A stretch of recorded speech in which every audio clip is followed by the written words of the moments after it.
Olá, seja muito bem-vindo à nossa Escola Bíblica. Este lugar especial onde nos encontramos para juntos desfrutarmos da Palavra de Deus. Temos tido a oportunidade de, ao longo já do 6º programa, termos explorado, conhecido e aprofundado o nosso conhecimento sobre quem é Daniel. Temos conhecido não só a pessoa de Daniel, mas também aquilo que lhe foi deixado a ele para que nos pudesse transmitir a nós, para que nós possamos conhecer que temos um Deus que promete e que cumpre e um Deus que conhece o princípio desde o princípio o fim e que tem o objetivo que nós, aquele que o seguimos, também o possamos conhecer. Para poder explorar, aprofundar e conhecer mais sobre este tema, temos tido connosco a presença do Paulo Lima, que continua connosco. Obrigada, Paulo, por estares aqui. É um prazer estar contigo e com os ouvintes. Obrigada, então. Vamos começar já e vamos começar, como sempre, com o nosso sumário. Paulo, qual é o sumário de hoje? O rei Belshazzar organiza um festim para mostrar que não está preocupado com a ameaça persa. Mas tendo usado os vasos do templo de Jerusalém na orgia, ele irá pagar com a vida o seu desafio ao Deus do céu.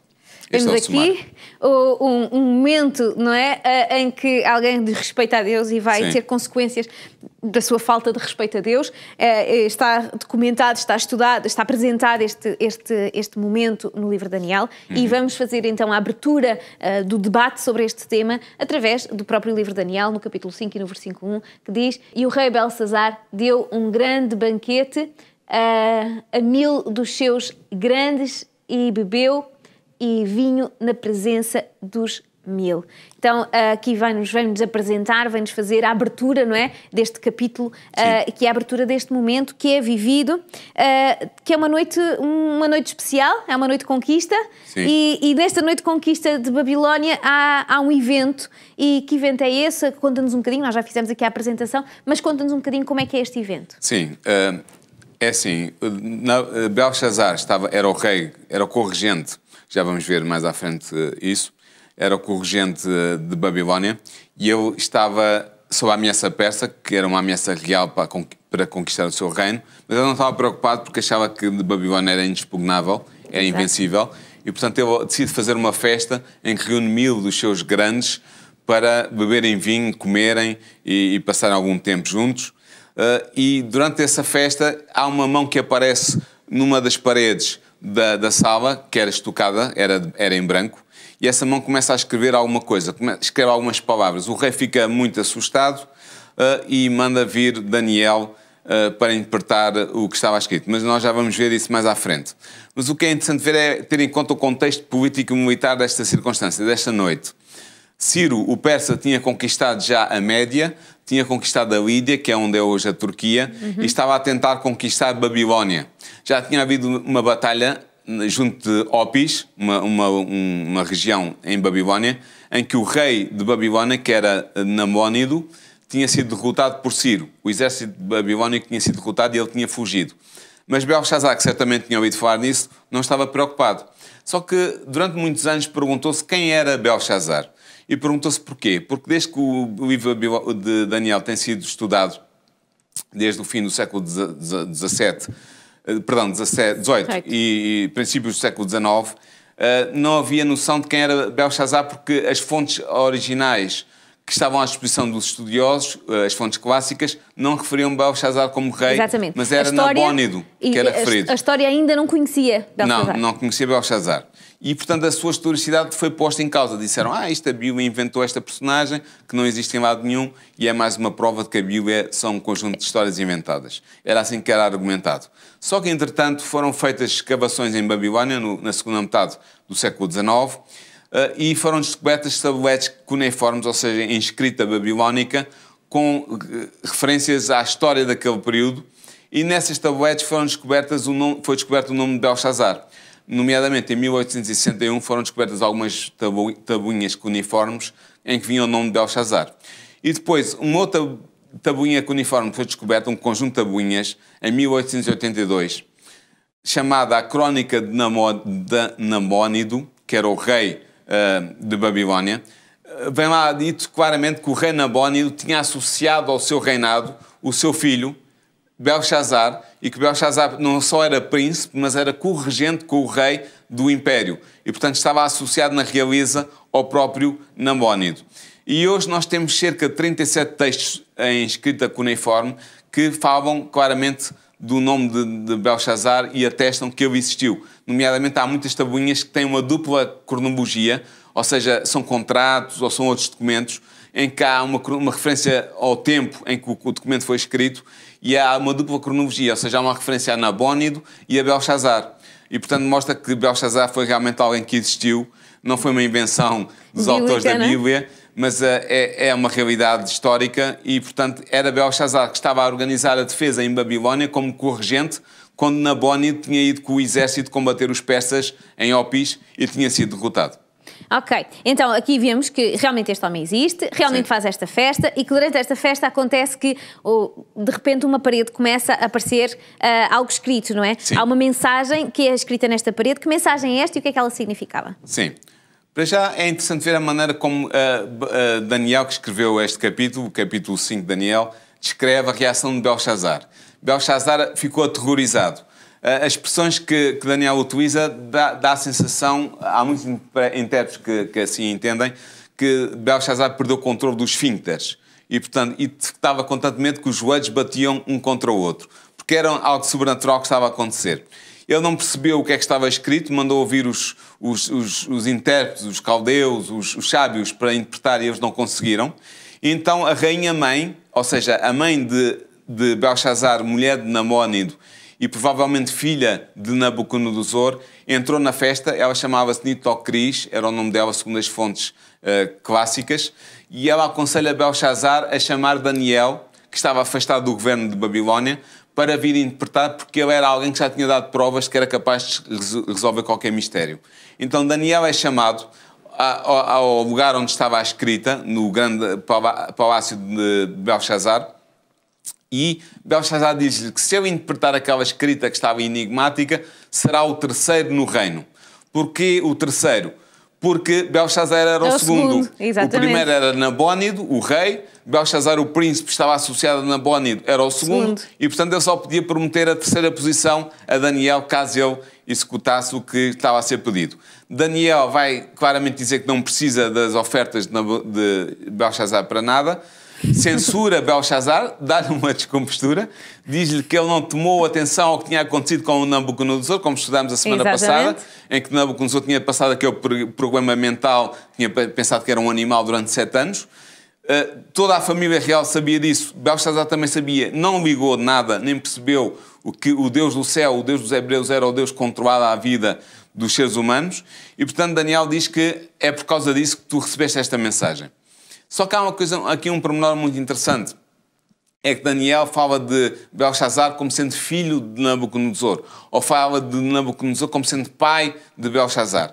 E há pessoas que não são crentes, mas que estudam o livro de Daniel, que dizem que aqui está um erro, uma prova de que o livro de Daniel está errado e que as coisas estão incorretamente apresentadas. Mas, de facto, não há incorreção, porque o que há aqui é um semitismo. Exato. Ou seja, é uma figura de estilo própria das línguas semitas, em que, quando se fala de filho ou de pai, quando se fala de pai está-se a falar, por exemplo, de um avô, ou então de um antepassado, exatamente. Ou então só de um predecessor no trono, que nem pode estar ligado familiarmente. E quando se fala de filho, está-se a falar de um descendente, de um neto, ou de um sucessor, que pode até nem estar ligado por bases familiares.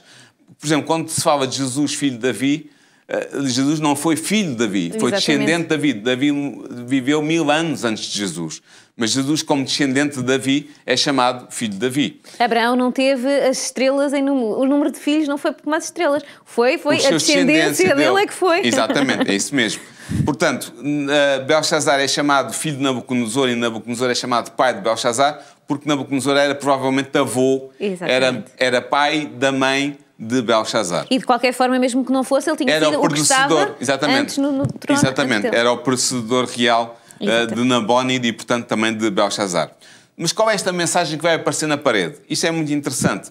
A mensagem que aparece lá é a seguinte: Mené, Mené, Tekel, Uparsin. Isto é aramaico, são palavras aramaicas, que era a língua oriental mais falada no reino de Babilónia. Era uma espécie de inglês dos tempos antigos, era a língua franca. Isto significa o quê? Significa uma mina, um shekel, meio shekel. Minas e shekéis eram medidas monetárias, eram pesos ligados à prata e ao ouro, que estabeleciam a corrência, ou seja, eram meios de pagamento. Mas Daniel sabe que isto é assim, mas ele vai interpretar as referências como sendo verbos, como sendo referências a verbos. Mené, contado, tekel, pesado, e perás, dividido. Embora perás, é assim, o aramaico era escrito só com consoantes. Exato. E as vogais podiam variar. E aqui as consoantes são as mesmas, P, R e S, mas são duas palavras diferentes que Daniel interpreta ao mesmo tempo. Perás, que significa dividido, e parás, que significa persa. E, portanto, o que Daniel vai dizer é que o teu reino foi contado por Deus, tu foste pesado na balança e foste achado em falta, e o teu reino, por causa disso, foi dividido e foi dado aos persas. Era essa a mensagem que estava na parede, e foi essa a mensagem que Daniel interpretou para o rei. O rei foi correto, e ele correspondeu àquilo que tinha prometido, mandou que Daniel fosse considerado o terceiro no reino. Não adiantou de nada, porque já vamos ver o que aconteceu, eu não vou avançar. Mas é interessante ver aqui um pormenor. É que 5 dias antes deste acontecimento, deste banquete e desta mensagem ter sido escrita na parede, ocorrera o dia das expiações no calendário judaico. Exato. O dia das expiações é o dia do juízo. O que significa que no mês de Tishri, que foi o mês babilónico, o mês de Tishri, em que isto aconteceu, Deus tinha julgado Babilónia e tinha decidido que tinha chegado ao fim o período de domínio dos babilónios na cena internacional.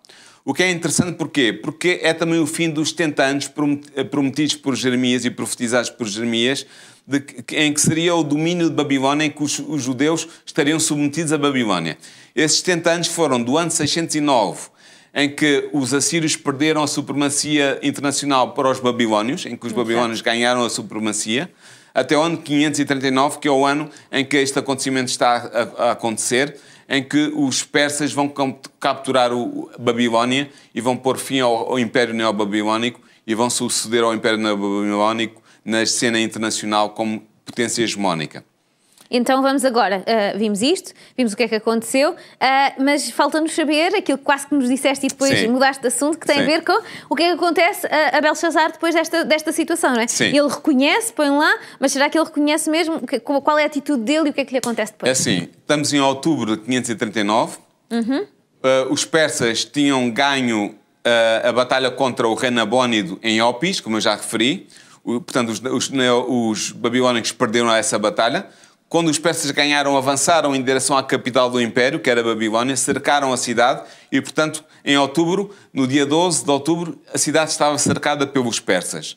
Quem nos conta isto não é Daniel não dá esses pormenores, mas é Heródoto, um historiador grego do século VII e VIII a.C., que escreveu um livro chamado Histórias, em que ele faz essa referência, e Xenofone, que é outro escritor grego da mesma altura, também escreveu um livro chamado Ciropeia, em que ele também fala de como é que Babilónia foi conquistada pelos persas.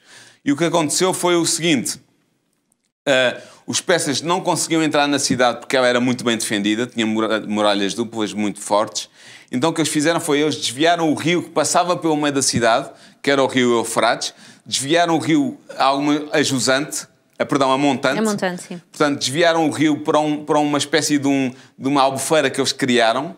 O rio baixou o nível e, como o rio baixou o nível, eles conseguiram passar por baixo das portas que prendiam a cidade, que defendiam a cidade da entrada do rio, e entraram por aí na cidade. O exército persa entrou aí, uma companhia.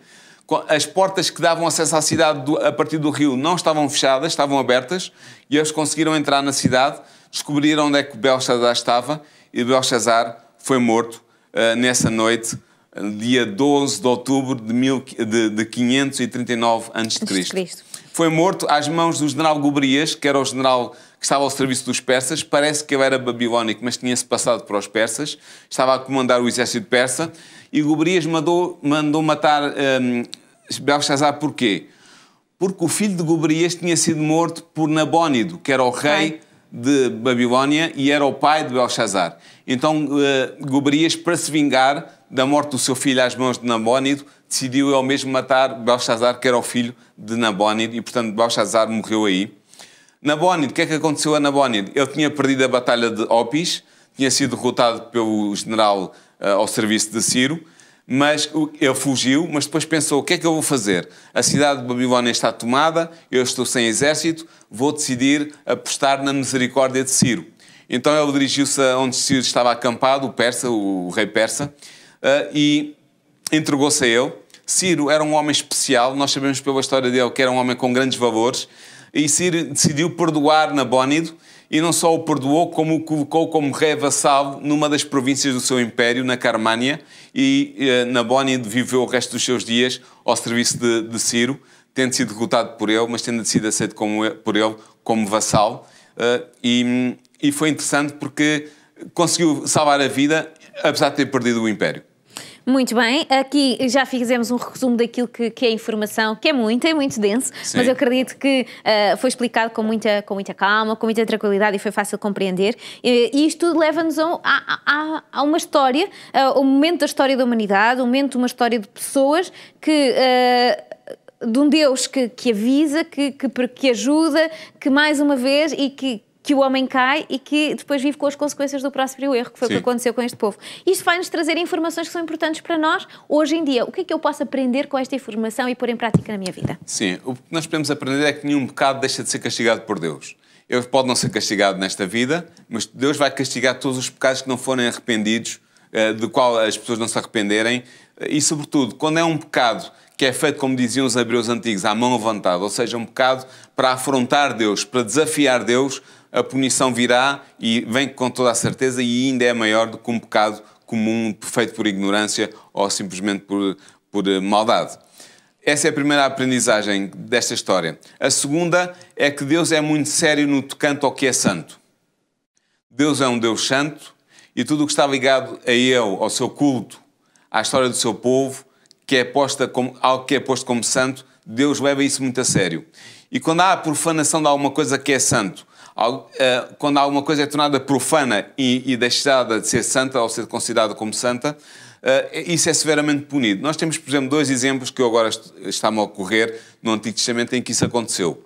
Uza, que era uma pessoa que cuidava da Arca da Aliança. A Arca da Aliança era o móvel mais sagrado do templo dos judeus, onde estavam as tábuas da lei escritas pelo dedo de Deus.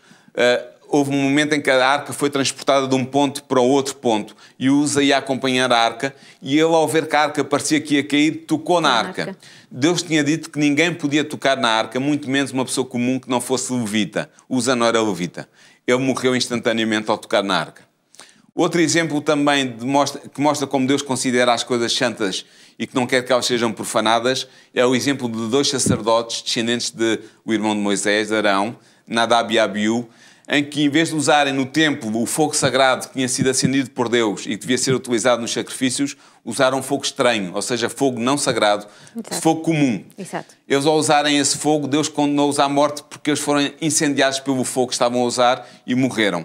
Deus mostrou assim que há que fazer diferença entre o que é santo e o que é profano, entre o que é sagrado e o que não é. E, portanto, isto mostra claramente que nós temos que ter cuidado com as coisas que Deus considera sagradas, santas. Eu estou-me a lembrar agora de 2 coisas, ou 3. O nome de Deus, não usar o nome de Deus em vão, é um nome santo, devemos usá-lo com cautela, com cuidado, com ponderação. O sábado, que é o 7º dia da semana, que está na lei de Deus, é o 4º mandamento da lei de Deus, da lei moral de Deus, é um dia sagrado, é um dia santo, devemos usá-lo com seriedade e com sacralidade. E o dízimo, que é a 10ª parte que Deus pede dos seus fiéis, que seja devolvido para o culto divino, e que é também sagrado e que nós devemos usá-lo de acordo com os preceitos de Deus e não usá-lo para o nosso próprio proveito. Estas são as lições que nós podemos tirar deste texto. Muito obrigada pela partilha, muito obrigada por nos ajudar a conhecer e a compreender melhor então a vida de Daniel, o livro de Daniel e aquilo que ele nos traz como mensagem para cada um de nós. Assim, em casa, agradecemos desde já a sua presença, queremos convidá-lo a fazer parte destes programas, desta família que é a Escola Bíblica. Quero convidá-lo a poder assistir a mais programas, a poder compreender melhor como nós também queremos compreender melhor Daniel e para isso queremos convidá-lo desde já a que possa estar connosco já no próximo programa. Até lá!